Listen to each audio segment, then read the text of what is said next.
Hi, this is Dr. Amit from Rudraksh Physiotherapy Clinic, Solon. Today we are going to discuss something regarding the pain and discomfort around the upper back area, जहाँ पे patient को काफी ज्यादा pen होता है, numbness होता है, discomfort होता है. If he lies on the bed, he says he cannot sleep because there is a constant pain over here around the scapular region, upper back region. तो उस केसेस में what do we think that he is suffering from. Four things come into our minds.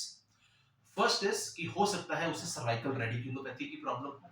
Cervical की C5 C6 C7 C8 T1 से radial nerve का origin होता है. C7 C8 T1 से median nerve का ओरिजिन होता है. C8 T1 से अल्नर नर्व का ओरिजिन होता है. तो कहीं ना कहीं ये तीन नर्व्स इंपिंज हो सकती हैं and they can be getting impinged at various levels. Scalenus muscle की tightness से, disc bulge से, facet joint से, intervertebral foramina से, spinal stenosis से. तो कई factors हो सकते हैं कि cervical की nerve roots impinge हो रही हैं, तब यहाँ पे pain आ रहा है. So then we have to deal according to the cervical protocols. What have to be done to decompress the cervical nerve roots, and which is impinging the major nerve root that is supplying the muscles of the arm and forearm. पर कई बार हमें हो सकता है frozen shoulder का pen यहाँ पे भी फील होता है.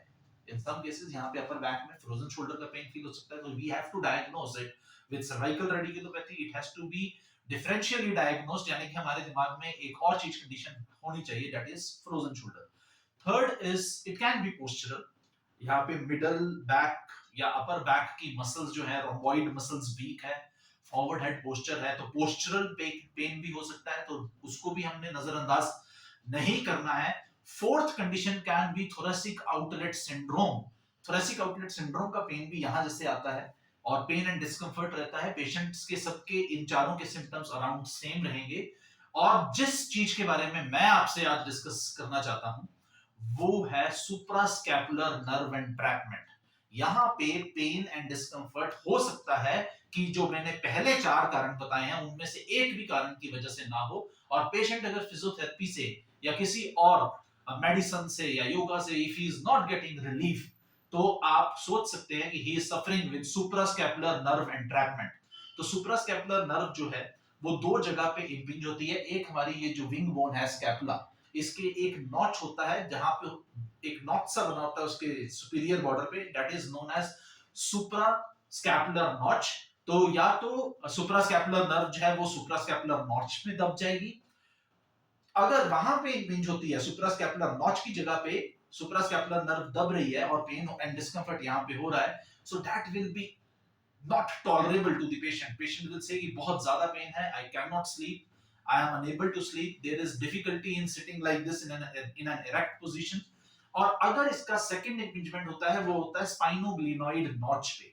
यहाँ पे शोल्डर के पास ग्लिनॉइड कैविटी होती है, उसके पास स्पाइनोग्लिनॉइड नॉच होता है.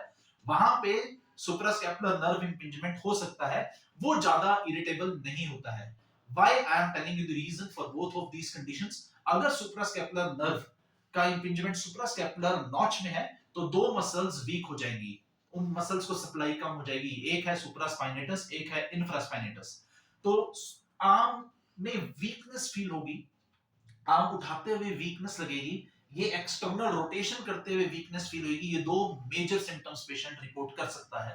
बट आपको चेक भी कर लेना है कि जिस तरफ भी उसे पेन एंड डिस्कंफर्ट है, सपोज पेशेंट को लेफ्ट साइड पे पेन एंड डिस्कंफर्ट है यहाँ पे अपर बैक में, तो यू हैव टू चेक कि उसकी आर्म की पावर इस आर्म से, नॉर्मल आर्म से ये वाले आर्म की पावर वीक तो नहीं है, अबडक्शन स्ट्रेंथ कम हो गई है या external rotation of the shoulder कम हो गई है.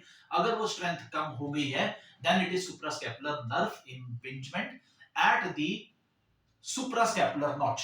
दूसरा इंपिंजमेंट उसका होता है स्पाइनोग्लिनॉइड नॉच पे, जिसकी वजह से सुप्रास्पाइनेटस मसल को वो ऑलरेडी नर्व जो है सप्लाई कर चुकी है और उसका इंपिंजमेंट थोड़ा आगे हो रहा है. यानी कि अब सिर्फ इंपिंजमेंट से, सुपाइनोग्लिनॉइड इंपिंजमेंट से सिर्फ इंफ्रास्पाइनेटस मसल ही इन्वॉल्व हो रही है. अगर सुप्रास्कैपुलर नॉच पे इन्वॉल्व है तो दोनों मसल्स वीक हो जाएंगी, सुप्रास्पाइनेटस भी और इंफ्रास्पाइनेटस भी. अगर स्पाइनोग्लिनॉइड नॉच पे सुप्रास्कैपुलर नर्व का इंपिंजमेंट है तो सिर्फ इंफ्रास्पाइनेटस मसल ही इफेक्ट होगी. तो इसलिए वो ज्यादा अफेक्ट नहीं कर पाएगी, पेशेंट को पेन एंड डिस्कंफर्ट भी काफी कम रहेगा. तो हमें सुप्रास्कैपुलर नर्व एंट्रैपमेंट को नजरअंदाज नहीं करना चाहिए, क्योंकि कई बार it is difficult to you can say it is difficult for this nerve impingement to get it diagnosed on an x-ray or on an MRI.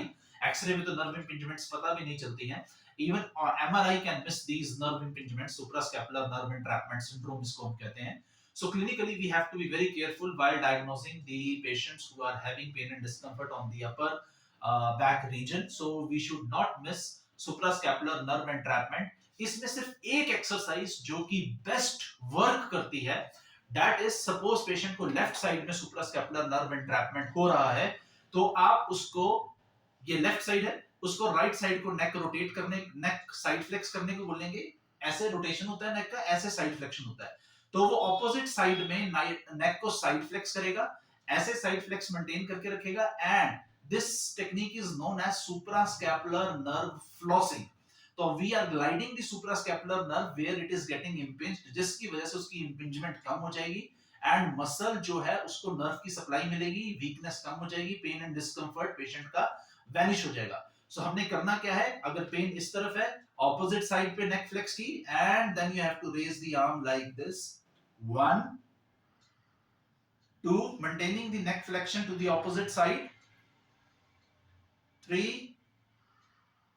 4 5 6 7 8 9 10. ये 10 repetitions की, repeat it for 3 times in a day or so, the pain and discomfort will disappear. Thank you so much.